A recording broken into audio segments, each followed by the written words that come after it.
Hello everyone, welcome back to Concept Bio. In this video, I'm just going to be going over the some basic mathematics, and this is basically I'm going to be talking about calculus. This is differentiation. I'm going to be giving a basic overview for all the beginners, and the topics I'll be covering are the differentiation formula that everyone will read, so that you can completely master the whole differential form questions that can be asked. Then I'll be talking about one special case known as the L'Hopital rule. Then I'll be going over the product rule, division rule, composite, and then finally some practice questions so we can all go over. So let's begin over it. These formulas are what are the most basics for all the questions that will generally be asked. So if you have a clean understanding or a grasp of all these formulas in the tip of your fingers, you'll be able to solve a majority of the differential questions that are asked.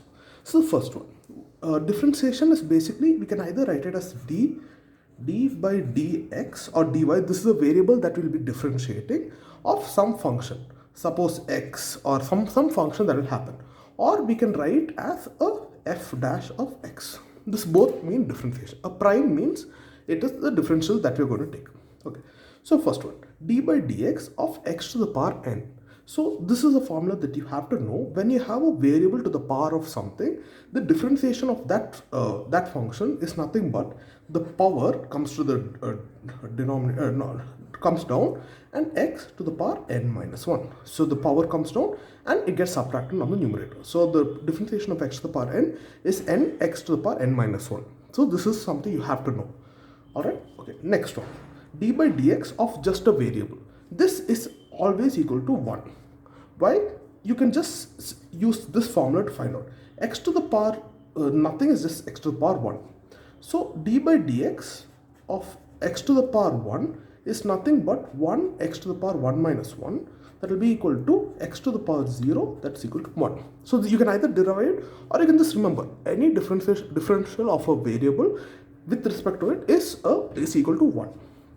Okay, then next, suppose I have some constant term a with the variable. Then what happens? If there is a constant term inside what is being differentiated, you can remove it out of the differential. So this can be written a d by dx of x. Alright, so then what will this be equal to? This will be nothing but, we already know d by dx of x is 1. So this will be a. Simple as that. Alright, then next, d by dx of e power x. d by dx of e power x is nothing but e power x. You can derive it, but it's best to just remember these formulas, like how you know the tables or how you know the alphabets. There are some stuff that you just have to remember it to continue on learning. Then continue. Then we have d by dx of ln x. The differential of ln x is nothing but 1 by x, and it's as simple as that. Then we have d by dx of sin x. For the trigonometric values we have, for sine it will be converted into cos x. So the differential of sin x is nothing but cos x. So what about the differential of cos x? It will be minus sin x. Alright, so you have to know that the d by dx of sin x is cos x, but the d by dx of cos x is minus sin x. Alright, then next we have d by dx. Can you see this? Okay, yeah. D by dx of tan x. The d by dx of tan x is secant square x. So what is the and the differential of secant x is secant x tan x. Alright, so this is the difference. So then what about for cot x? Cot will be nothing but minus cosecant square x. And for cosecant it is similar to this, but you just have to remember, put a minus cosecant x cot x. It is almost similar, just have to put a minus sign. And finally we have d by dx of root x. Usually again this you have to derive it how you derived it for the other one using the first formula. So I can just show it to you. D by dx of root x can be written as, root x can be written as x to the power 1 by 2, because that is the root formula.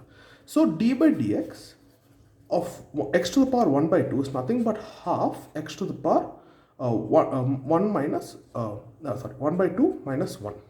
So this can be written as 1 by 2 x to the power, so you know how to take the LCM, right? So it will be 1 minus 2 by 2. So this will be nothing but 1 by 2 x to the power minus 1 by 2. So what is minus 1 by 2? Minus 1 by 2 is nothing. So if you have x to the power 1, it's x. If you have x to the power minus 1, it will be written as 1 by x. Alright, so similar case here, 1 by 2 into x to the, sorry, I'll write it again. So this can be written as 1 by 2 x to the power 1 by 2. So this will be equal to 1 by 2 root x, simple as that. Okay, so I'll just write this over here. D by dx of root x is nothing but 1 by 2 root x. You can derive it in this form. Alright, and that's it. And remember, the differential of a constant, suppose you have a differentiation of a constant, is nothing, will be equal to 0. If d by dx of 1, it will be equal to 0. But if you have a variable attached to it, suppose we have d by dx of 2x, it will be equal to 2. Why? Because the 2 will come out, x differential 1. Alright, so simple as that. And finally, we have L'Hopital rule. So this is the second part of it. What is L'Hopital rule? It's a special case wherein suppose you have a function on the top and bottom and you have limit x tending to c. Suppose when you do this, this form becomes indeterminate. Indeterminate. What is indeterminate? Meaning something, suppose infinity by infinity, 0 by 0. These are terms that you cannot define. So what happens when you do that is you take the derivative of the numerator and the denominator and then substitute this limit tending to some value, and if then you will get a proper answer. So I'll just explain this L'Hopital rule with an example. So we'll go into the practice question 1. I hope you can see. I'll just keep checking whether you can see or not. Alright, so suppose I have this, this is a question from GATE BT 2019, and I think it was a 2-marker question. So you can see how important this differential actually helps. If you know it, they'll ask simple questions in exam and they're easy scorers.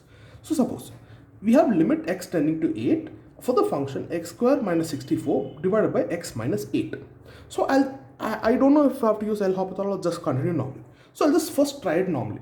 I'll just substitute limit x tending to 8 for both of them. So that is 8 square minus 64 divided by 8 minus 8. So this will be equal to, so this will be equal to, we have 64 minus 64 divided by 8 minus 8. So what is that equal to? That is nothing but 0 divided by 0, which is indeterminate. Meaning we can never identify some. See, if you have infinity on the numerator divided by something, if you have 0 on the numerator divided by 0 on the denominator, these are all indeterminate terms. Okay, so this is why it's indeterminate. So what you have to do, what I told before, is we have to take the derivative of the numerator and the denominator.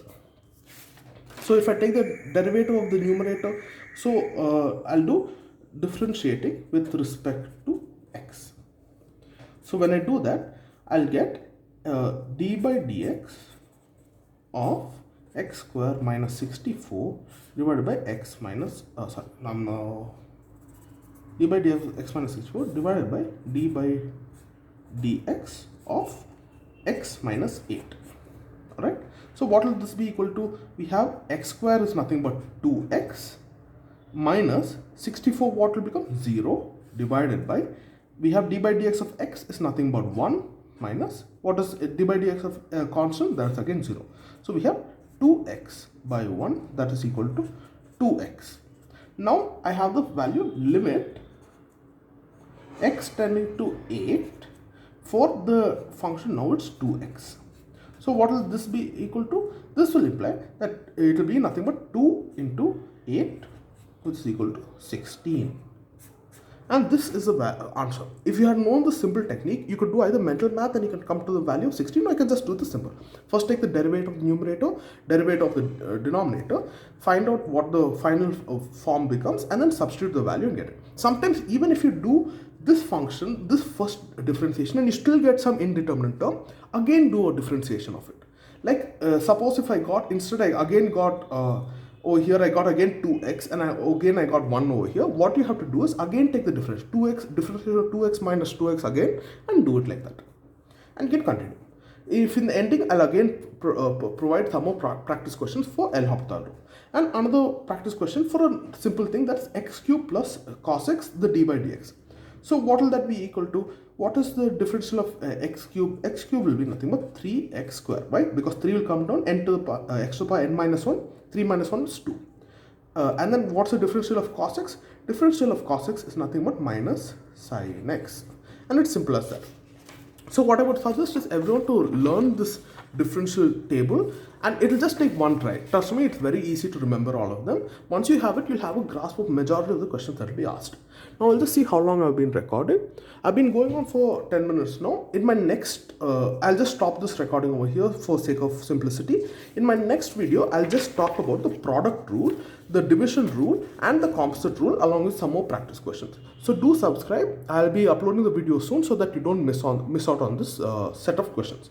So thank you for watching Concept Bio. I'll see you in the next video. Don't forget to like and subscribe and comment down below any questions you have. Thank you for watching. Bye.